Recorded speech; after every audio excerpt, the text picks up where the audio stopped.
Ang PNP Chief, ang pinakabagong PNP Chief po natin ay nandito sa studio, General Nicolas Torre III. Sir, magandang umaga po. Morning, Kajari and Katunying. Magandang umaga po. Congratulations. Congratulations po. Maraming salamat po. Busy na kayo, ano? Ano ba tong ginagawa nyo na to?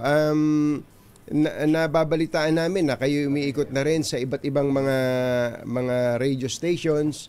Ano ba to? Nagpapakilala ba kayo? Ay, ako si General Nicolas. Dati, alam natin yung mga nagpapakilala pag bagong assign sa isang lugar. Nagpapakilala iba ibig sabihin nun. Pero iba ibig sabihin nun. Iba ibig sabihin nun. Kumusta po? Nag-sync in na ba sa inyo na kayo po ay 4-star general, kayo po ay PNP chief, sir? Katunying, once again, bago lahat, good morning sa inyo at good morning sa inyo mga tagapakinig. And well, umiikot ako dahil on the invitation of the various radio stations na gusto tayong i-guest at siyempre itanong kung ano ang ating mga programa. And sa tanong mo kung nag-sink in, medyo nag-sink in na because for the past few days I've been slapping myself. Baka biglang pagising ko ay umaga na. Umaga na. Panaginip lang pala. Oo nga. Alam niyo, panaginip talaga ng bawat isang pulis. Yun ang sasabihin ko. Yan ang pangarap na panaginip ng bawat isang pulis. Pero tapatin nyo nga kami, kayo po ba'y umasa na kayo po yung magiging Chief PNP, kauna-unahan mula sa PNPA, yung ba'y inasahan ninyo sa kabila ng katotohanan? Pinakita ko nga kay General Jean Fardo, nandito rin po siya. Yung picture na sabi ko, nung panahong malungkot si General Torre, inaaliw ko siya. Pinapakain mo ng pansit ni Nanay Benny. Pansit ni Nanay Benny. During that time, kumbaga ang inyong career ay nakaranas ng matinding pagsubok. Tapos biglang Chief PNP kayo ngayon. Kaya nga ang tanong ko, inasahan nyo bang aabot sa ganito in just a matter of 1.5 years? Una sa lahat, aray naman. Kaya second ko na studio appearance to I would like to clarify, this is my second studio appearance on a private network. Because, nagkataon na ang schedule ng isa ay gabi. So, ito umaga. Kaya, priority kayo. Hindi yung nasumbatan pa. Nasumbatan pa. Pasensya na kayo, General. May mga kakilala, may mga experience kasi kami sa ganyan na tinext mo, nung ma-appoint, tinext mo, kinongratulate mo lang. Wala man lang text back, General Jane, na thank you. Pero nung bago ma-appoint, tumatawag pa pag ano. May gano'n, hindi kayo yun. Ito, ako talaga sigurado ako, marami akong kaibigan Katunying na hindi ko pa nasasagot. 8,000 kasi ang text na hindi ko pa nasasagot. At saka 8,000 sa Viber and around mga 3,000, 4,000 sa text, SMS. Sa SMS. And hindi kasali dyan yung Viber, hindi kasali dyan yung Messenger. May Messenger pa. So, you know, nagkataon kasi na ang number ko na yun, 2010 pa yan. So, that's a 15-year-old number. Two numbers actually na 15-year-old. So, ganun talaga. So, did you expect this appointment po? After what happened to you, yung medyo, ang career ninyo parang roller coaster no? Yeah. Well, alam mo, kung sinasabing expect, napaka-ipokrito ko naman kung sabihin kong hindi, na walang nagsasabi sa akin. Talaga nang marami nagsasabi ng mga kaibigan. Siyempre, lalo na yung mga bata ko. Talaga naman, sir, ito na. So, nag-expect tayo. Pero, you know, at the end of the day, I always surrendered myself to fate. And most especially to the appointing authority, which is the President of the Philippines, si President BBM. So, may expectations, but ang fate ang palagi nating binibigyan ng, you know, we surrender ourselves to it. Kasi 220,000 ang pulis iisa ang Chief PNP. So, you know, pag ibinigay, tatrabaho tayo. Kung hindi naman, then so be it. Now that decision has been made, tinanggap natin talaga. At masaya tayo at we express always our gratitude to the appointing authority, which is who is BBM. Kailan nyo nalaman at sino nagsabi sa inyo na kayo na? Well, it passed through channels. So, it passed through channels hanggang sa makarating sa akin ang information na ako nga ay may appointment na. Yung pong nagkaharap kayo ng Pangulo, nakita ko po nung magkaharap kayo ng Pangulo dun sa turnover. Pero prior to June 2, meron na ba kayong personal na harapan nun at may mga bilin na ba siya nun? Well, after I was officially informed na ako ay inappoint na chief PNP, the President gave 1-minute direction. 1-minute directive because the President is very busy person. So, dahil ako nga naman ang ginawang head of agency, he expected me to lead the agency to towards his direction, which is ito nga, nakikita nyo na, ini-implement na natin. Isa-isahin natin yan, pero tinanong ko din to sa Pangulo would you rather be respected o katakutan kayo o feared by especially the criminals and number 2 ng mga policemen under you? Ito katunying nakita ko yan ang pronouncement ng Pangulo, pero hindi ko talaga tinutukan kung ano ba talaga ang gusto niya na parang, or is it on what context, kasi sa Rita na lang yun nabasa ko na lang yun na sinabi niya parang mas maganda yatang you have to be feared, nakatakutan pero ang nature kasi ng ating Pangulo ay napakabait, no? He's an all-accommodating president.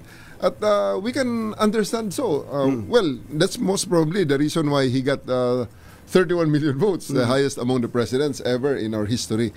Dahil we have to understand na 110 million Filipinos na tayo.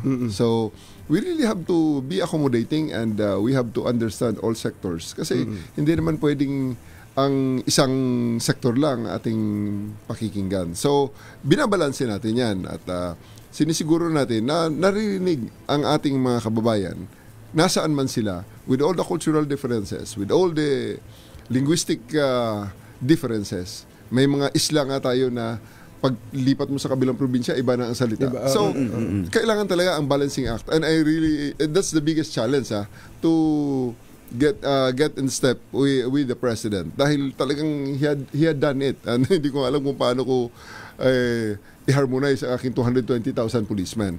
But dahil nga sa kabaitan ng Pangulo at pagiging all-accommodating niya, minsan, pinupulaan siya ng mga kritiko niya na kasi tumataas ang may rising criminality, may ganito, may ganon. No, hindi natin dapat i-equate ang pagiging mabait sa pagiging mahina.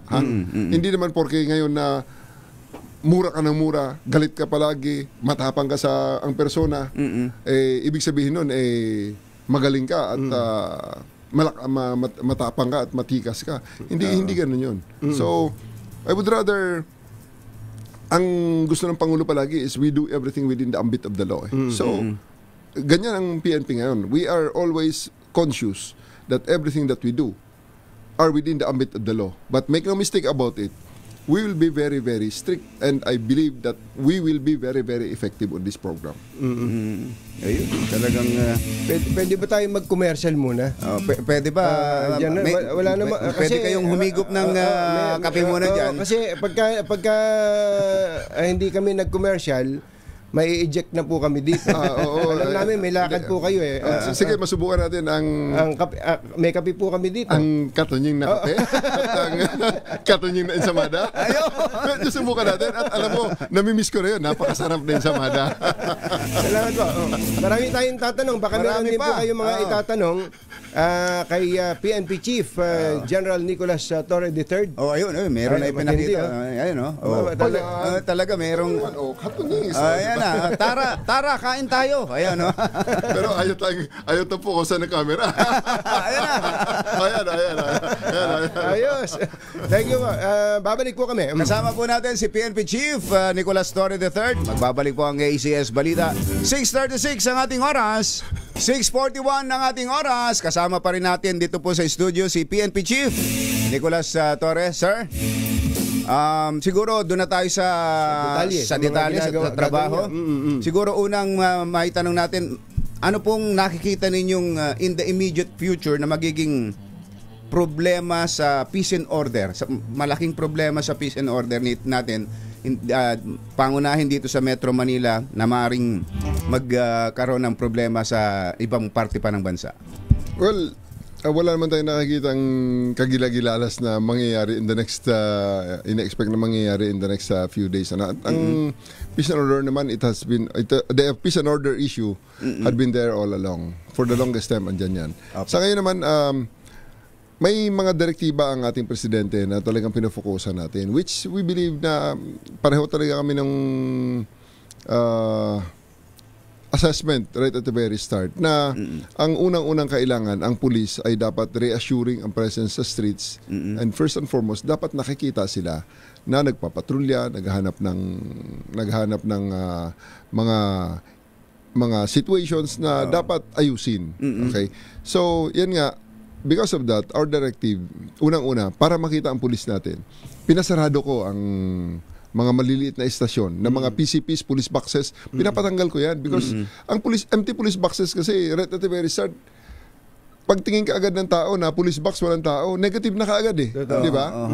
May feeling of insecurity na kaagad ng tao na may police dito dapat nandito siya. But to maintain a police box, ang hindi naintindihan ng maraming naintindihan man ng mga kritiko, pero talagang gusto lang talaga just for the sake of criticizing, is, ang isang police box, para magkaroon ng isang tao lamang na magtatrabaho at magtatao niyan, pag tinanong mo ang mga critics niyan, sabihin nila, dapat 3 tao nga lang yan eh.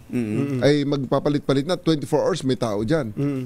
Mali ang mathematics niya dahil kung 6 to 2 first shift, alas 6 ng umaga hanggang alas 2 ng hapon first shift, second shift is 2 to 10, second shift 10 to 6 third shift, sabihin na tama na ang 3. Lunes gagawin mo yon, Martes gagawin mo yon, Miyerkules gagawin mo yon, Huwebes gagawin mo yon, Biyernes, Sabado, Linggo, Lunes, anong mangyayari? Ang mathematics na napakasimple. There are 24 hours per day. There are 7 days a week. Pag minultiply mo yan, ibig sabihin 168 hours. 168 hours. Ang isang tao nagtatrabaho ng 8 to 5 with 1 hour break in between, 8 hours per day. So, pag Monday to Friday nagtatrabaho isang empleyado, 40 hours. Yun ang nasa batas. Yun ang sa science din na nagsasabi na yan ang ideal na working hours ng isang tao sa isang linggo. Anything more than that is overtime. Pag kinumpute natin yung ganyang buong linggo ay nag-8 hours ka. That is 72 hours. Yan ang hindi nakikita ng ating mga kababayan. Hindi nakikita ng mga kritiko, nakikita ng mga kritiko, pero alam nila na talagang so overworked. Pag 3 lang ang tao na ilagay mo sa police box. That's why, ang inilalagay ko sa mga posts like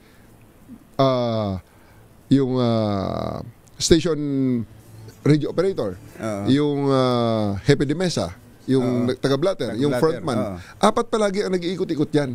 And pag tiningnan mo, yung tao na yan, may overtime pa rin na 2 oras because ang 168, i-divide mo sa 4 na tao, 40 hours, may sobra pang 8 oras. Hindi naman pwede magsarado ang istasyon ng 8 oras dahil 168 hours talaga yan. So, they will work for 42 hours.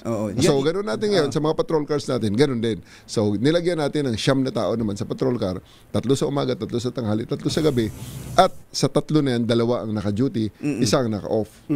So, maganda ho yung maraming pulis ka makikita na nasa sa kalsada. Well, yes. Mas maraming pulis sa kalsada ngayon dahil magsasara ang mga police boxes. Pag wala rin lang investigasyon na ginagawa dyan, na ginagawa lang tambayan, hintayan ng mga taong hihingi ng saklolo, ay tanggalin na lang. Ang mga pulis ngayon, ilalagay natin ngayon sa kung saan ang strategic ng mga areas, mga kanto na maraming tao, high traffic, high volume ng sasakyan, high volume ng Saka naisip ko pala, yung mga ibang mga police boxes at tapos mga police box, police community presence, naka-aircon yan, di ba? Ang laki siguro ng gastos din ninyo dyan eh. Isa pa yan. Oo nga, naka-aircon yan. It's really counterintuitive na ilagay natin sa loob ng box ang mga pulis. Gusto naman natin police visibility. So, yun nga ang ginagawa ko. Pasarado, tapos lagyan na lang ng 911. Itong 911, kahit na-test nyo ngayon, mabilis ang sagot niyan. Yes. Sinubukan namin. Live. Kaya lang, hindi na namin pinapunta dito dahil baka abala pa kami kung may ibang re-respondihan. Pero yung pagtawag, ang bilis may sumagot kagad. Sagot. Yes, definitely. On air. Sinubukan namin on air kahapon. Hindi nagbibisi ang 911 natin. Medyo kung halimbawa, sobra-sobra na. Halimbawa, kung 300 naman ang sabay-sabay na tumawag, ayun, mag-queuing yun. Pag sa Krame, mag-queuing yun. I-queuing namin pag sabay-sabay ang 300 dahil 150 ang sabay-sabay namin pwedeng sagutin at any given time. Pero may queuing na. Sa cellphone ho ba, direkta 911 ang 911. Wala nang 02, ganun? Wala na. May load ka man o wala. Ganun, May load o wala. Meron. Galing, Pwede yan. So, again, yun, sinasarado namin ang mga police boxes, lalagyan lang namin ng 911. At ngayon, ini-impose ko na sa aking mga police, sa aking mga commanders, binigay ko na, niro-roll out namin ang ating mantra ngayon. Huwag nyo na kaming hanapin sa mga presinto. Sapagkat kami ay nasa inyo ng mga telepono. Ayun. Dial 911, darating kami sa loob ng 5 minuto. 5 minuto. Teka muna, bakit naging 5 minuto? Yung pinakita nyo sa akin nung 2 years ago, 3 minutes lang yung... Dito sa QC. Dinemo sa akin ni Chief Practice muna ngayon, 5 minutes. And then we are going to, as we go faster, as we go better, we'll hit the benchmark of 3 minutes. Baka mas faster pa nga kami dyan. I'm looking at the possibility na talagang mas mabilis kami. Kasi ang mga pulis natin, kanto-kanto na yan So, at yun, makakasave pa tayo ng gasolina dyan dahil ang mga pulis natin nakatambay sa kanilang fixed visibility point ang tawag namin yan. Visibility point. Fixed visibility point ang tawag Kaya lang yung iba daw, General, nagsiya-cellphone. Naglalaro ng... That will bring us to the second program na ini-impose ko na ngayon ay I'm going to pala sa mga kaibigan namin sa CHR. On Monday, I'm inviting myself to your flag raising. I'm going to meet all of you. Kinukumbida sa sarili. Ay, mga taga CHR, ito na. Magpakapi naman kayo. Maganda na kayo ng almusal dyan. Abay, a few weeks back doon sa exit call ng election, nakita ko ang ating mga kaibigan sa CHR. Hindi ko na lang muna i-mention lahat-lahat dahil baka magtampo ang iba na hindi ko ma-mention, na hindi ko mabate. Pero marami sila. And I have a long history with the CHR sa mga trainings before sa Station 5. Ako ay kapartner nila at nung ako mag-district director ng Quezon City Police, ay may mga kinakanda kaming human rights training. At saka hindi ko pala nasuot sa Monday susuot ko ang human rights badge ko dahil binibigay yan yung mga pin na yan pag ikaw nakagraduate sa kanilang basic course. I-explain ko rin sa kanila at explain ko rin sa taong bayan kung bakit yung sinasabi na paramihan ng huli. Yan. Kasi kung nagsi-cellphone ka, hindi ka makakahuli. Ang isa lang ang kuwan ko diyan. Isa lang ang sa tingin ko na pinaka-basic na trabaho ng pulis. Aside siyempre sa pagtutulong sa mga taong nangangailangan, crossing the street na nakikita nila sa poster. At the end of the day, ang pinakamahirap, pinaka-ticklish na trabaho ng pulis, yung panghuhuli. Diba? Marami tayong mga kababayan na naka-experience na, sir, tulungan mo ako, hinahabol ako nung lasing na yun, sir. Kapitbahay ko yan, sir. Galit sa akin yan. Every time lasing, may dalang itak. Hinahabol ako niyan. Gusto akong patayin yan. Ang sagot ng pulis, teka muna, wala pa namang nangyayaring patayan Tawag mo muna sa barangay. Di ba, sir? Because, oo nga. Agree kayo doon? May nangyayaring ganyan. Yun ang laging matik na sagot ng mga pulis na ayaw. Wala pang nangyari. Wala pang krimen. Bawal yun sa akin yan. Pwede mong i-refer sa barangay. Pero ang sagot dapat is, opo, pang barangay po yan at alam namin na kapitbahay niya yan, palagi na marami na kayo may report dito, sakay po kayo sa patrol car. Balik po tayo doon sa barangay. I-endorse kita ron. Kung yan ay barangay law, no? Kung meron pa pala, Chief, na ganito. Hindi namin sakop yan sa station ganito na yan doon kayo pumunta. Yun nga, isa pa yan. Mortal sin po yan. Ikatatanggal nila sa serbisyo yan for the relation of duty. Ang dapat na sagot, Sa kabilang istasyon po yan. Halip po kayo. Sakay sa patrol car, ihahatid po namin kayo doon. Ayun. Oo. So, yun ang importante. Immediate response, bawal tumanggi pag kami humingi ng tulong. Yes. Pero si Colonel Hansel Marantan, takot na takot sa inyo lagi yon. Dahil nagme-message sa akin, patay na naman ako nito kay Chief. Bakit? Kasi 2 minutes ko lang na respondihan yung nagreklamo, 3 minutes ang gusto niya. Konting yabang. Pag siyempre lang sinasalita mo, bawal yung word na Patay. Patay. Those two words don't come together. Wag gayon at delikado tayo. Baka malasin na kay Hansel. Tayong yayariin nun. Pero para sumaya din ang mga polis natin at hindi masabing, ang higpit naman itong bagong PNP chief natin. Sabi nyo, from 12 hours, gagawin ng 8 hours na lang ang duty ng mga polis. Yes, Jerry, tama. Ang ating mga pulis ay naintindihan din, mga tao lang din yan. May mga pamilya rin at may mga pribado, mga buhay yan. No? So, sabi ko sa kanila, hindi ko man maibigay sa inyo iba pang mga emoluments, like sweldo and everything. At what I can give you is time for your family, time for your other businesses, time for you to relax and recharge. Ayan. So, yan po ang ating nire-request sa ating mga pulis. You will be working for 2 hours per day, 2 hours straight, 2 days straight at 8 hours, and then on the third day you take a break. So 2 days duty, 1 day off. So sa isang patrol car, 3 ang umaga, 3 ang panghapon, 3 ang panggabi. Sa 3 na yun, 2 ang naka-duty. Sila nang bahala mag-usap. Basta at any given time, a patrol car will have two crew na magtatrabaho sa, kung first shift is 6 to 2, 2 to 10, and 10 to 6. If itotal natin lahat is 36 hours per week. Kulang pa ang sa 40 hours. Anong nire-require ko? Before your shift, 30 minutes before, nandyan na kayo for the pre-departure, for the formation and accounting para sa pag-pass on ng mga kung ano man ang nangyari sa previous. And then may mga reportorial requirements akong ginagawa. So, pag mag-duty ka ng 4 hours, ng 4 times in a week, that will take you 2 hours. 30 minutes before, 30 minutes after, 4 na beses. So that will be 4 hours, 2 hours. Kung 8 hours po ang duty, pag lumampas po, pede ba mag-file ng overtime yung pulis? Pasensya na sila, pero well, pag mag-overtime sila, bigyan na lang natin ng katunying ensaymada.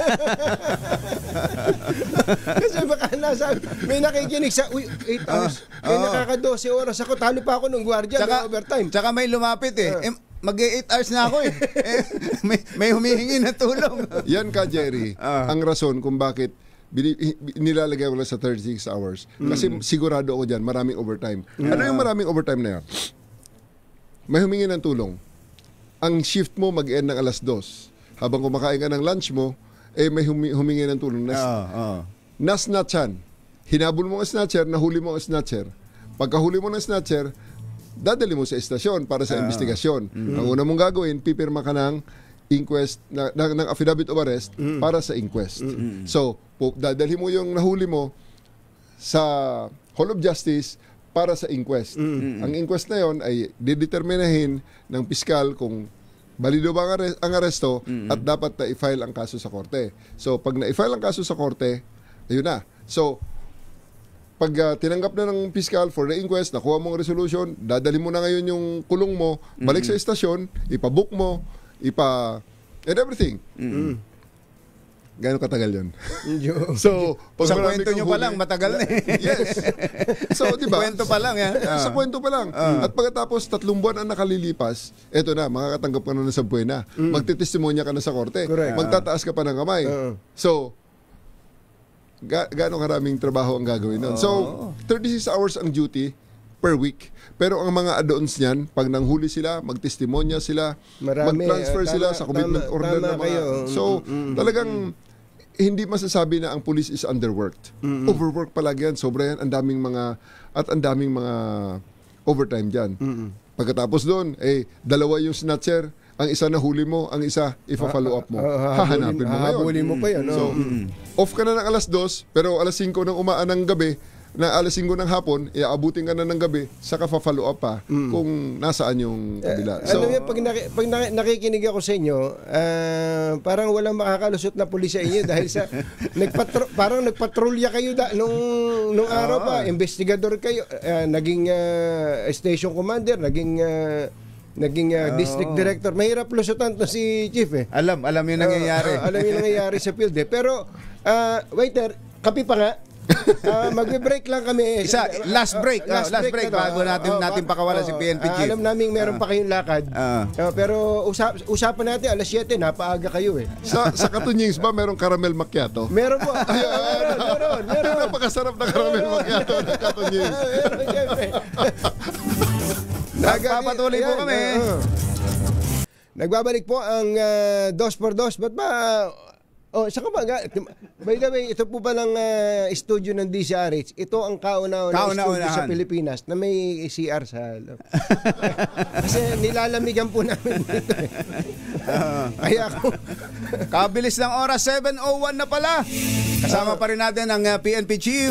Meron tayong report. Meron tayong report. Hindi naman daw report kung pero pinapaalam lang dahil yung Plaza Miranda Police Community Precinct sarado na. Pero sabi ni Boy Gonzales, wala raw advisory sa labas. Ibig sabihin, may nagpupuntang mga tao. Pwede. O kaya naman, pag tingin nila, saan na kaya yung police dito? Ayun, sir. We're going to call out the regional director and the district director of Manila, si General Abirin at saka si Boyet Guzman, na sundin nila, magpa-print, baka hindi pa na-print kasi ang bago pa kasi, lalagyan niya ng tarpaulin na nagsasabi ng ating mantra, yung sabi natin, huwag nyo na kaming hanapin dito sa presintong ito. Kami na sa inyo ng mga telepono. Ayan, 911. At kahit pala wala kayong load, pwedeng makakatawag. So ito po bang mga kasalukuyang PCP, mga box, ang gagawin ninyo sa mga ito? Kung administratively, pwede yan magiging tulugan ng ating mga pulis na naka-day off. Kung halimbawa, hindi mo pa shift, ang shift mo is alas 6 hanggang alas 2. So, ikaw ay magbabiyahe ng alas 4 ng umaga, manggagaling sa bahay nyo, baka nilalamigan ka pa ron, magmumotor ka pa. So, pagdating mo sa shift mo, ay wala ka namang mapaliguan kundi dyan sa may PCP na yan, maligo ka dyan. Pagkatapos, mag-prepare ka, magbihis ka, gawin natin parang locker room. Tapos, 5:30, ready ka na, alas 6 you take post. So pagkatapos, pag matapos ka na ng alas 2, pauwi ka na, kung gusto mong iwanan ang iyong uniforme dyan sa PCP mo, iwanan mo yung uniforme mo, magbihis ka, sumakay ka sa motor mo at umuwi ka na. Pero ibig sabihin, ang mga PCP hindi na opisina yan. Although, siyempre, ang ating mga kababayan, makakakita pa rin ng pulis yan. Natutulong pa rin. Pahingahan na lang. Ito po ba yung property ng PNP o nirerentahan? Ang iba dyan ay property ng PNP. Ang iba dyan ay provided ng LGU siguro. Provided ng LGU. At ang iba dyan ay mga ibinibigay ng mga private entities na temporarily or permanently donated to the PNP. May mga nakikita po kaming yung container. Yeah. Container na inayos lang, lagyan ng aircon. Yun na nga ang isang ang isang concern ko diyan kasi marami sa mga yan, yung mga container na yan, wala namang investigasyon. Pag humingi ka ng tulong sa pulis diyan, sasamahan ka ng pulis, magre-responde sila. Kung may mahuli silang mga tao halimbawa doon sa nirereklamo mo, kasi ang tao naman pumupunta sa pulis, hindi naman yan para magdala ng tunying ensaymada. Ang kanilang nakakatatlo na kayo, baka singilin nyo na ako. ang gagawin. Kaya pupunta yan dyan sa pulis kasi nanghihingi ng tulong, sir, may agrabyo, may nangyayari doon, or sir, nadukutan ako doon, o gano'n. So pag pumunta ang pulis doon at nakatrabaho, nakakuha ng tao, dadalhin pa rin nila sa headquarters kung nasaan ang mga investigador. Correct. So that's because investigation, a very specialized na trabaho. May database kayo dyan, andyan yung mga fingerprint kit, yung kung may mga maaresto kayo, andyan yung ating ginagamit sa pag-booking and everything. So wala yan sa mga containers, sa mga container vans ng mga offices. So ang mga container van na offices, talagang antayan ng pulis ng kung sino ang lalapit sa kanila. So it's not very effective sa assessment ko sa ngayon, especially dito sa city centers like Metro Manila at mga city centers sa Iloilo, sa Cebu, sa Davao. So, rather than having those facilities na maiiwan din lang at mawawala ang tao, mawawala ang pulis kung kukuntirin lang naman sila, at bawas pa yung number na yun na nagbabantay doon sa police visibility, then better na isarado na lang at ang mga pulis ay ilagay sa kalsada. Marami kaming radyo, marami kaming patrol car. So, makinig lang bawat isa sa radyo pag nasa duty sila, so that pag may nangyari, pumasok sa 911, 911 can immediately transfer the call through the radio sa taong pinakamalapit doon sa area kung saan may humihingi ng tulong. Yung po bang mga pulis natin kapag ka naman hiningan mo ng tulong, alba may barilan, tatama ba yung pulis natin? Baka naman hindi naman nakapag-i-ensayo yan. Mas asentado pa, baka mas asentado pa yung kriminal. Well, in several instances now, nakita naman natin ang mga pulis natin, like yung may lasing na nagwala yung sasakyan at it appears nakita nila uncontrollable na ang sasakyan. Wala man tayong spikes, they need to shoot the tires ng sasakyan to immobilize it. Tumama naman ang pulis natin. So, saka may program na kayo, naikwento ko minsan kayo kumbatsero nung may panahon na noon na ang mga pulis may daladalang balang ganyan at magpa-practice siya. Sa sarili niya. Sarili pa yung bala yun? Noon yun, nakikita na. Pero may program na kayo talaga na ang mga pulis natin, di ba, nagpa-practice na, Chief? Yes, nakita namin din, isa sa mga nung first command conference, nakita ko rin na there may be a need to further enhance the skills of our policemen, using yung continuous, parang MCLE ng mga abogado, mandatory continuing legal education.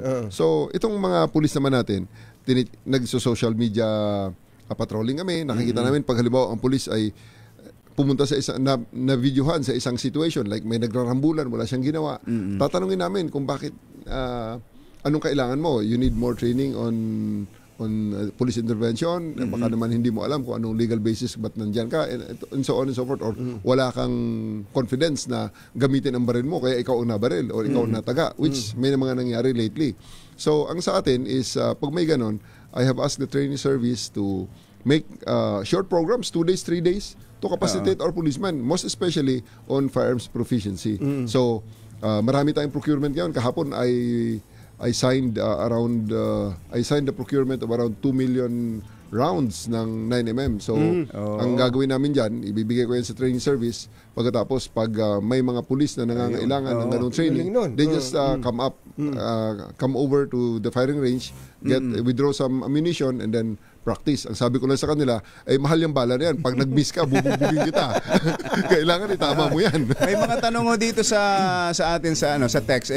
Yun daw ho bang 5-minute response sa Metro Manila lang o sa buong Pilipinas na yan? Basically, mag-start yan sa mga city centers. And I would like to clarify sa aking mga commanders din, na yan ay siyempre case-to-case basis. Dahil may mga areas naman talaga na imposible ang 5-minute response, especially sa mga liblib, sa mga baryo, at hindi naman kailangan yon, di ba? Hindi kailangan ng 5-minute response dahil may mga areas na talagang may tactical considerations para ka makapunta doon. Kailangan may mga clearing ka at ang tao na pupunta, hindi man pwede yung pulis, dadalawa lang. So I leave it to the individual commanders to assess yung kanilang peculiarities doon sa kanilang mga areas. Kaya nga sila regional directors kaya nga sila provincial directors kaya nga sila chiefs of police Ang pinakaayoko lang marinig is yung tao nag-i-expect na darating ang pulis sa ganitong time frame at hindi naman dumarating.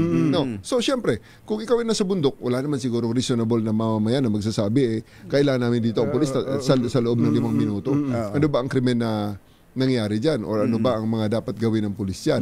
But in urban centers like Metro Manila and the major urban centers like Davao, Cebu, Iloilo, cities that never sleeps basically. Ang tao pag humingi ng tulong sa pulis, may expectations yan. At kailangan i-fulfill natin expectations. Sir, na-hold up ang jeep namin dyan, sir. Ano in-expect ng tao? Alangan namang hindi alangan namang sabihin niya, sige bukas na lang. Sir, di ba? Dapat pag kami nagsumbong na gano'n, halimbawa may kapapangyari doon, ang reaksyon ng pulis dapat forthwith Yes. Agad-agad. Yes, attorney. Para impeachment. Para impeachment. Which brings us to our main topic for today, which is Love. What is love? Nabanggit ho ang impeachment. Ang impeachment ho ba, matuloy man o hindi, ay inaalala ng pulisya na posibleng makalika ng gusot o gulo dito sa atin? Of course, sa ating mga assessment, meron tayong mga contingency plans. No?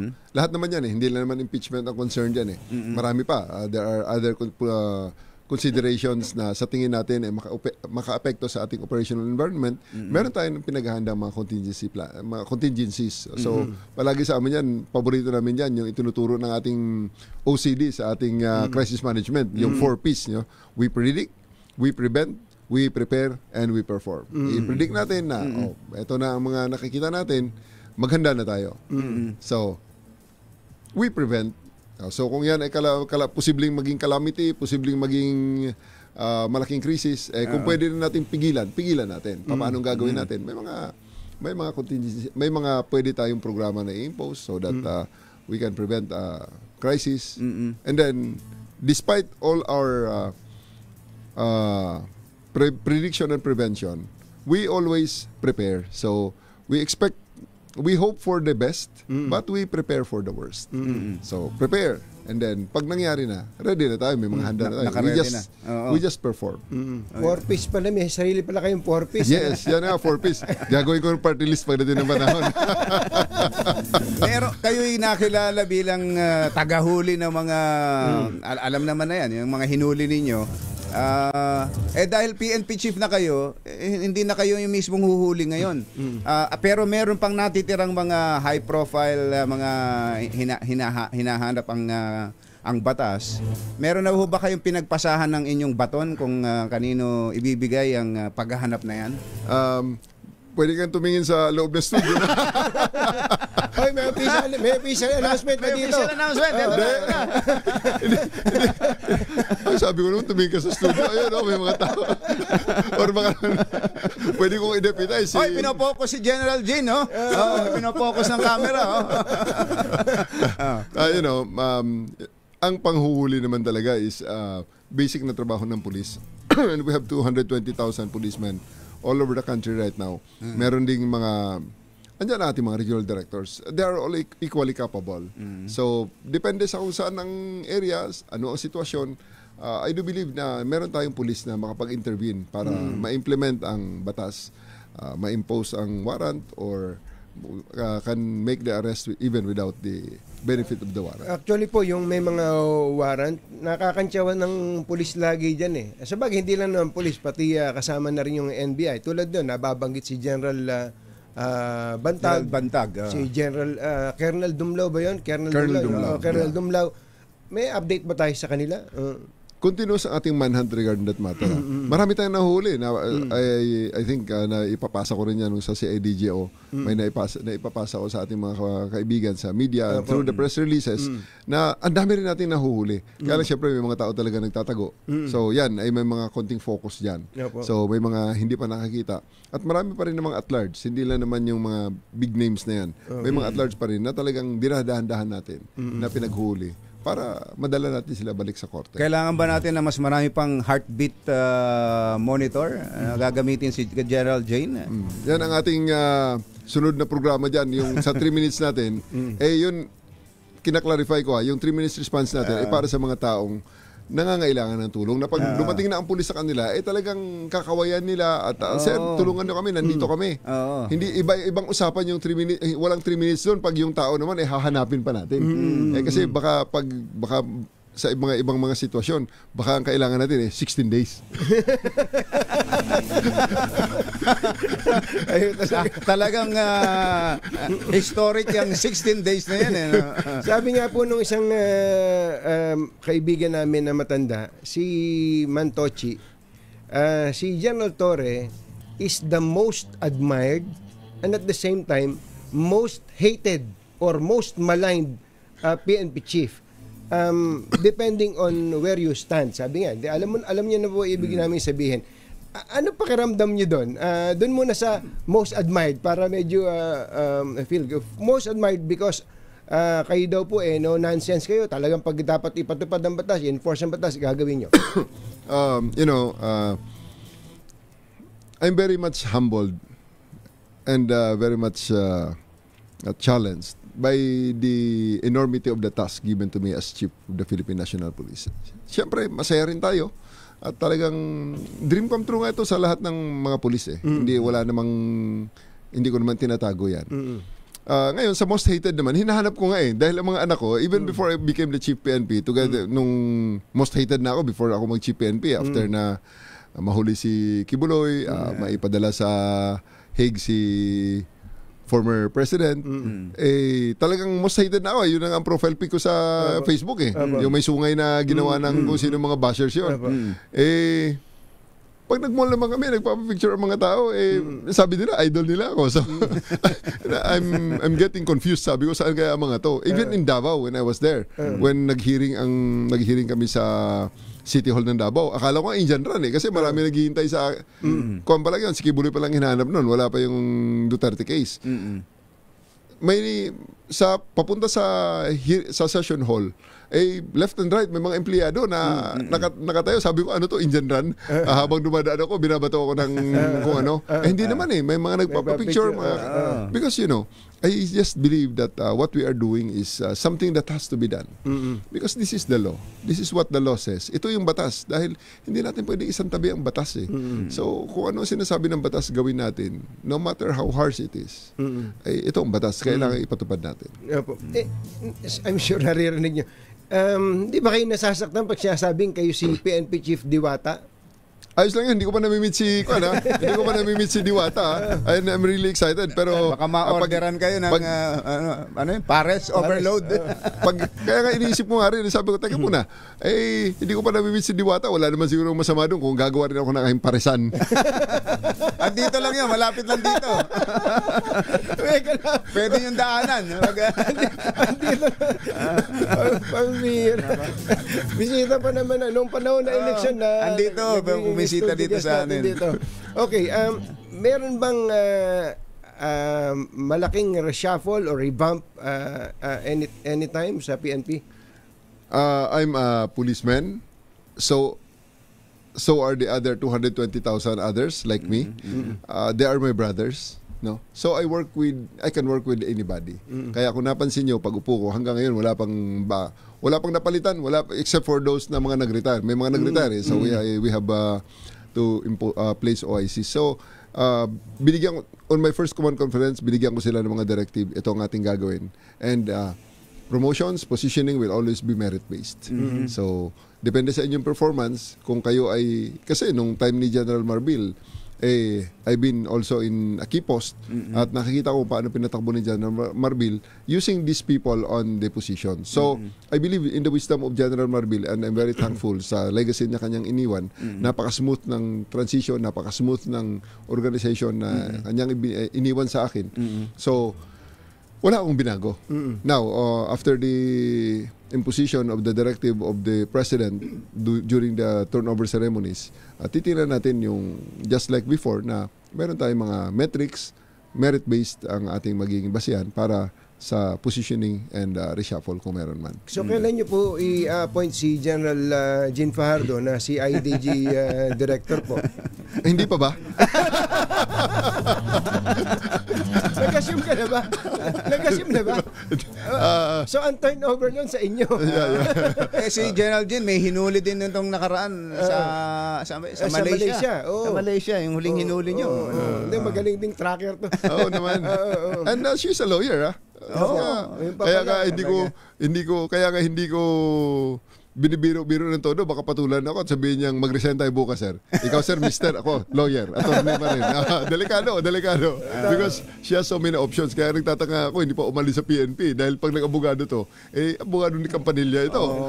Hindi lang sweldo ng PNP ang equivalent ng kanyang acceptance fee siguro at napakataas pa. Sir, panghuli, kausapin nyo ang mga kapulisan natin at siyempre ang ating mga kababayan. Sa ating mga kababayan, ako'y nagpapasalamat at sa inyong dalawa muna, Ka Jerry and Ka Anthony, Ka Tunying, ako'y nagpapasalamat sa inyo sa pagbigay ng pagkakataon dito sa inyong programa para maihayag natin ang mga ginagawa ng ating kapulisan, ang mga programa na ating mga ini-implement para sa pagsiservisyo natin sa bayan. At sa ating mga kababayan naman, bigyan nyo kami ng pagkakataon na maipakita ang makabagong pulisya. Dati naman makabagong pulisya na eh. Now, with a personal touch. Please allow us to show you kung ano yung pwede namin magawa na mas maganda pa para sa inyo. Especially yung sabi naming metrics nung paramihan ng huli. Huwag ko kayo matakot doon sapagkat ang purpose talaga namin doon is that pag hiningian nyo ng tulong ang pulis, magtatrabaho ang pulis. At ang pinakamahirap na hihingin yung assistance sa pulis ay yung manghuli ng inyong inireklamo nang walang warrant. Kaya nga, ayaw ko nang makarinig talaga nung ang pulis ay may isang tao na humingi ng tulong sa pulis at sasabihin na, civil case lang ho yan, mag-file muna kayo ng kaso. Hindi po pwede. Isinipa ka na sa bahay mo eh. Di ba? Kasi marami dyan sa mga bahay mo, biglang papasukin ng mga sindikato tapos sasabihin ng pulis, civil case po yan. Hindi ho kami makikialam dyan. So, bigyan niyo kami ng pagkakataon at huwag kayo matakot sa ating metrics na paramihan ng huli. Sapagkat yan ho ang pinakamahirap na talaga na trabaho ng pulis na inyong pwedeng hingiin. Either kayo ay personal na nabiktima, gayang kayo ay na-hold up, kayo ay na-snatchan, or kayo ay as a community nagiging biktima. Like for example, sir, ang dami nagkalat na mga adik dito sa barangay namin.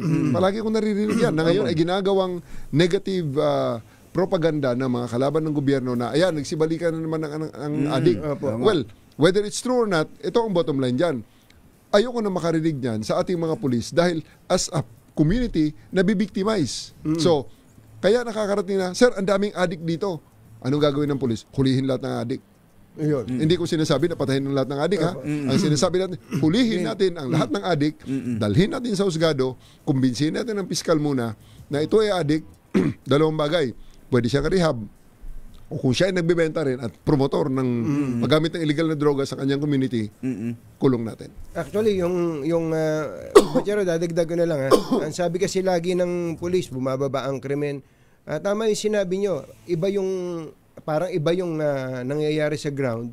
O ang tanong po doon, ano ang assurance na pwede nyo sabihin sa mga kababayan natin na kinakabahan pa rin maglakad sa gabi, pagka umuwi yung mga anak nila galing sa eskwela, kaba-kaba, baka kasi nga unsafe ang pakiramdam. Go ahead po. That brings me to my third point sa akin namang mga kasamahan sa pulisya. Ito ang nasabi ko na at uulit-ulitin ko pa. Pero ang bottom line, idagdag natin. Responsibilidad ninyo sa inyong mga AOR, sa inyong mga patrol beats, na makumbinsi ang tao sa lugar na yan, gumagalaw sa lugar na yan, dumadaan sa lugar na yan, nagtatrabaho sa lugar na yan, obligasyon nyo at trabaho nyo kumbinsihin sila na safe sila sa lugar na yan. Kung paano nyo gagawin, naibigay ko na ang guidelines sa inyo, gawin nyo na lang. Para ang bottom line, hindi natin kailang ipagpilitan yung statistics na bumaba ang crime rate, sasabihin naman ng tao, hindi namin naramdaman yan. Iparamdam natin sa kanila ang serbisyong yun. Paano? Kahit hindi natin sabihin na bumaba ang crime statistics, dapat maramdaman nila. Dapat unang-una, hindi sila maging statistics. Ayun. Sir, maraming salamat po. PNP Chief. At, congratulations and good luck. Mabuhay po kayo. Mabuhay po kayo. Maraming salamat ka Jerry and ka Anthony. PNP Chief Nicolas Torre III.